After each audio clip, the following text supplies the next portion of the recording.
Basic CESS Workshop, Section 4. Section 4 has 6 activities, with the central theme of finding your way in CESS using the navigation and search features. You will also create an estimate in Activity 2. It's recommended that you have completed the CESS Workshop Fundamentals, Sections 1 through 3, before attempting this section. Computer screen. Let's begin. Activity 1. Locate your personal workshop folder. Clicks Estimates. After login, choose the Estimates module to view the Estimates file tree.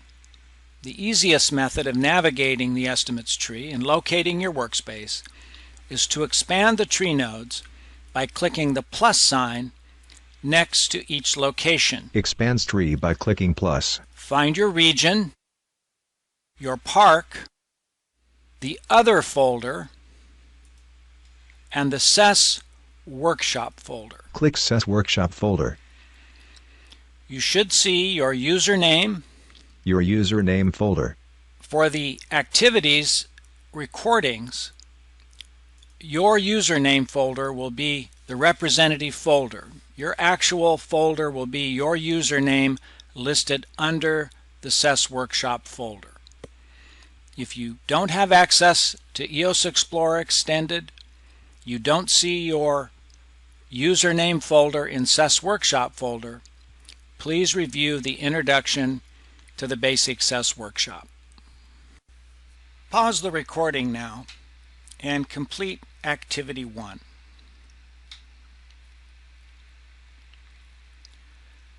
Activity 2. We'll create a CESS estimate and then use Quick Takeoff to locate and take an item off into your estimate. You begin the estimate creation by a right-click on your folder, your username folder, just a right-click, and then thread through New and Timberline Estimate. Clicks your username, New, Timberline Estimate. Pop-up opens. We use a template by default when creating a CESS estimate, and the use of the template is beneficial. It provides some needed information and saves you the effort of doing that yourself. However, there are several required fields indicated with a yellow background that you will fill in. File name, of course, first. We'll just type in data search for our file name. Types file name. And then the list on the left, the red asterisks will indicate the panes that have yellow backgrounds or required fields. You'll need to complete all these and clear the red asterisks before the estimate creation process can be completed. So we'll go to Main next. Under Status, you can just use Working. Clicks Working under Status. And take a moment to find your actual username, estimator username, as it's listed in CESS. And there are over 3,000 entries here. So the list can be quite daunting, and until you know how your username is entered here, whether it's first initial, last name, that sort of thing, you'll need to scroll for it. There is a one value, one keystroke jump feature here. I'll type an M to get started. It's not case sensitive, but from here you can either drag or scroll to find your username. It could be first name, it could be last name. Once you find it, of course, you'll remember the form it's in. It'll be a little bit easier for you to get to in the next attempt. But it's an important field, especially for searching, both for you and for your support staff to help find estimates. Once you find it here, just drop it in. Continue with cover page headings next. Again, we'll just use the term data search. Types data search and cover page headings line 1.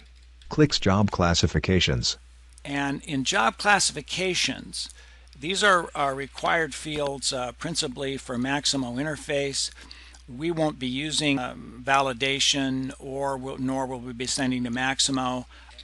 So just go ahead and put in the appropriate values here. For work order type, you can use unknown.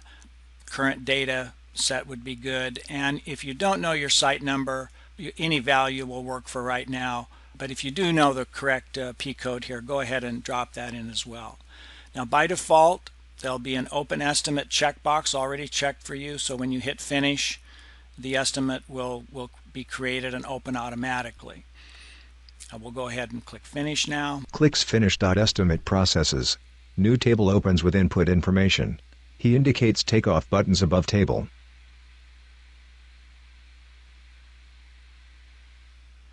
And you should get this result. The takeoff icons are listed here, starting with the simplest quick takeoff to the more advanced model takeoff. So as you move from left to right, you gain increasing order of power and complexity. Quick takeoff, item takeoff, assembly takeoff, and finally model takeoff. We'll use the first one here in activity 2, known as quick takeoff. Clicks quick takeoff. And when you click the icon, the database list is presented to you. It's exactly the same as an RS means catalog. It starts with a hierarchy of yellow folders we refer to as groups. You'll notice a group number here and a group description. You'll also see in your spreadsheet there's a column to hold that group number and that description. As you open a yellow folder, you'll see blue folders we refer to in CESS as phases. And it's the phases themselves that contain the items. And each row here represents a row, the equivalent row in an RS means catalog. The row number is identical to the catalog and the description, and a right click would allow you to, through edit item, access the data that's also listed with that item number in that phase. So as you add items from quick takeoff to your spreadsheet, you'll get the item number, the description, and then the contents of that complete item row from an RS means catalog. Let's go ahead and get a particular item here. We want to go to 0241, and we'll use the vertical scroll bar on our first effort here to find an item. You can just scroll down and look to 0241 here, demolition, and a double click opens.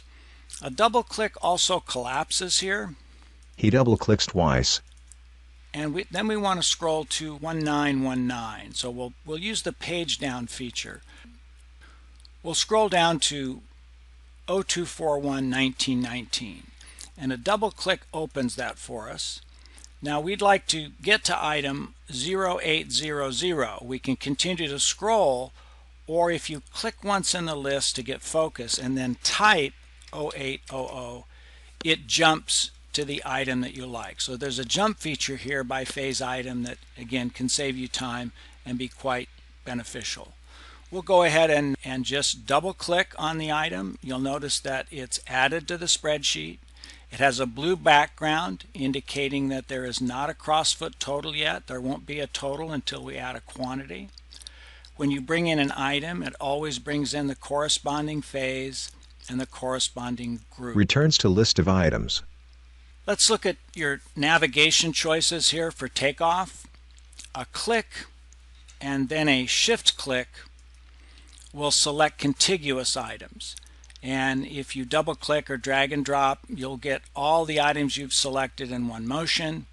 If you click and use your control key, it allows you to interweave.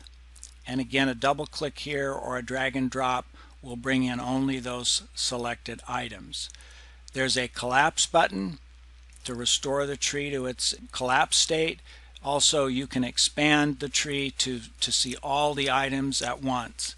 Now scrolling in CESS, because there's 8 databases here, there's over 50,000 items available to you, so scrolling can be an effort. So here's some tips to help you along.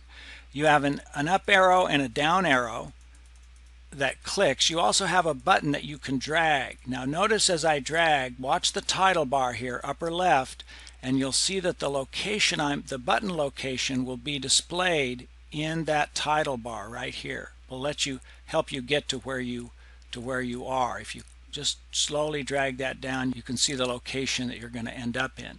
Drags down. Once you're close to where you want to be, if you've expanded and you want to search a bit more, A great way to do this in CESS is to use the page up and page down, and that's clicking between the up or down arrow and the button. So here's the button and here's the down arrow. If I click anywhere in the scroll bar here, it will page down. Clicks to page down. And of course, if I click above the button in the upper arrow tab, it will page up for me. Pause the recording and complete activity 2.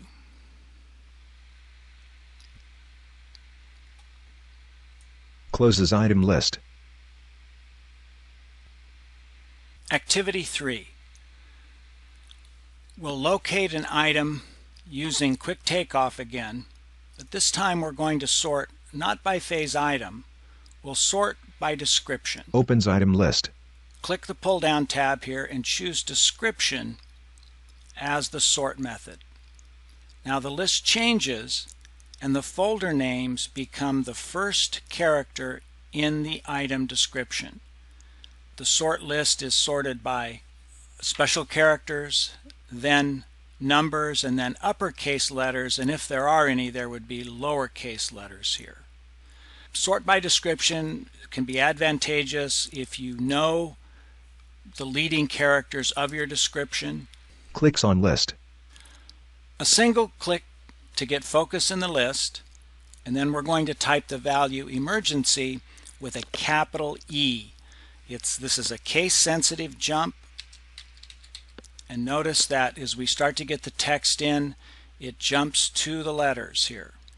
It does time out. If you pause too long between keystrokes, it reverts back. A little bit of practice is usually required here to get used to the search, but it can be very handy for you, this jump feature. We want to find the lighting twin, the 25 watt 6 volt. Clicks on emergency lighting units. A double click will add that to your spreadsheet here. It appears on spreadsheet. Now to show the difference between the uppercase and lowercase jump, collapse your spreadsheet using the collapse button here, and then type the same text string emergency using lowercase e. Clicks on folder capital E, cursor jumps to bottom of list. And notice that it jumps clear to the bottom. There are no lowercase values here, so case sensitivity is important when you're using the jump feature in search by description. Pause the recording and complete activity 3. Items menu closes. Activity 4. Locate an item by search. Clicks quick takeoff. We'll start with quick takeoff again. Sort by phase item. We'll change the list to sort by phase item. Click the pull down tab, choose phase item. The list is restored to CSI 2004. And click the search button. Click search. Blank search screen opens. Now this is a comprehensive search. Wildcards are built in, they're inferred. And because, once again, this is a rich field, the description field is large, there are thousands of items in here, we find it best if you start with shorter text values. Start small and then add values as you discover the search results. Clicks in search bar and types lock set. Start by typing lock set. Now search values are not case sensitive. Click the go button. Clicks go. And all descriptions with the text lock set will return in the list. A list of items containing term lock set appears. Now when you see the results, see the type of descriptions you can get, you can add values to that. So type a space and then the word single. Type space single. Clicks go. Click go again. And now the descriptions that contain lock set single are returned to you in any order. It doesn't matter if the text string single is before or after lock set. As long as they exist in the description, they're going to return here. And we want to find 0871.2040, and we want to find item 1600. Clicks item. Once you've found your items, if you want to take a look and see what items are also listed here, click once to get focus on an item and then close the search. Closes search. And you'll see that the entire values for all the items within that phase of your selected item will be returned to you. At this time, go ahead and double click on 1600 and add that item to your estimate. Pause the recording and complete activity 4. Double clicks on 1600 and it appears on the estimate table behind. Activity 5. Assembly search using the jump feature. We'll close Quick Takeoff and open Assembly Takeoff, the third icon on your Takeoff ribbon here. Opens Assembly Takeoff window and expands it. Take a moment, adjust the pane, hold your Shift key down, close the pane. When you open Assembly Takeoff again, it will open in that shape. We'll use the jump feature to find a specific assembly. You'll type D4010 and then scroll to 410. Types D4010 and scrolls to 410. And scroll to 1040. Scrolls to the value and double clicks on it.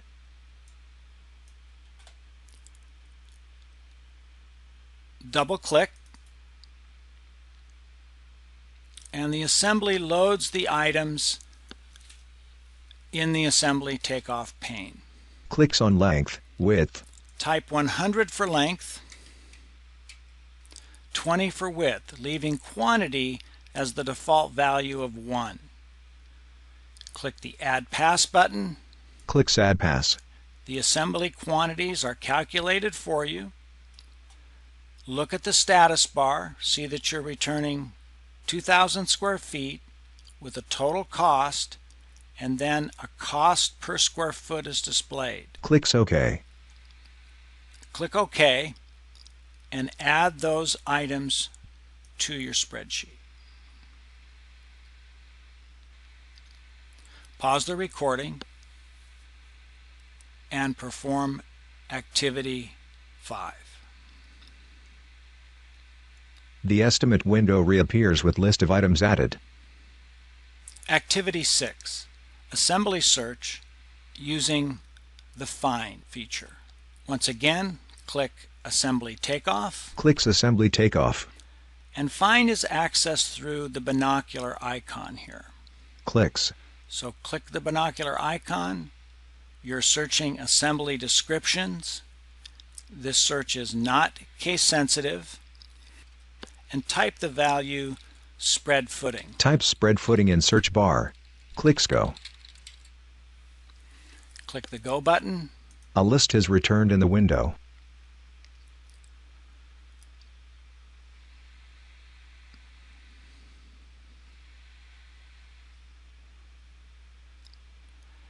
When A1010.210-7300 appears, double click. He double clicks on value. And that assembly value is returned. Double click again